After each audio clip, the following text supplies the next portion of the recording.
ایک دفعہ گرمی کے موسم میں دوران دربار خلیفہ ہارون رشید کو سخت قسم کی پیاس لگی تو اس نے پینے کے لیے پانی مانگا۔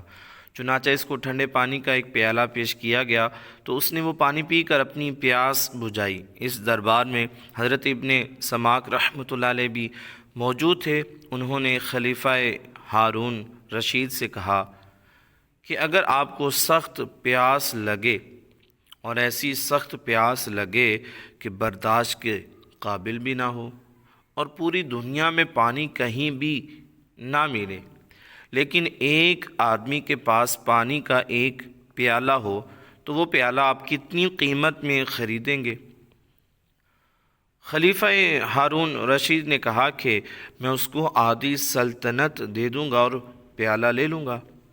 پھر حضرت عبداللہ ابن سماک رحمۃ اللہ علیہ نے کہا کہ تم نے وہ پیالہ پی لیا، لیکن اب تمہیں حاجت پیش آئی، لیکن پیشاب نہیں نکلتا اور تکلیف بھی بہت زیادہ ہے، لیکن اس بیماری کی دوا صرف ایک حکیم صاحب کے پاس ہے۔ اب تم کتنی قیمت میں وہ دوا خریدو گے؟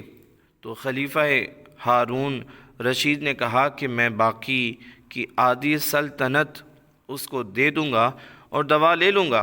تو حضرت عبداللہ ابن سماک رحمۃ اللہ علیہ نے فرمایا کہ خلیفہ، تیری سلطنت کی قیمت صرف اتنی ہے کہ پہلے پانی کا پیالہ پیا اور پھر اس کو نکال دیا۔ سبحان اللہ، قربان جائیے ایسے بزرگوں پر کہ حق بات کہتے ہوئے بالکل بھی نہیں ڈرتے۔ اللہ تعالی ہمیں سمجھنے کی توفیق عطا فرمائے۔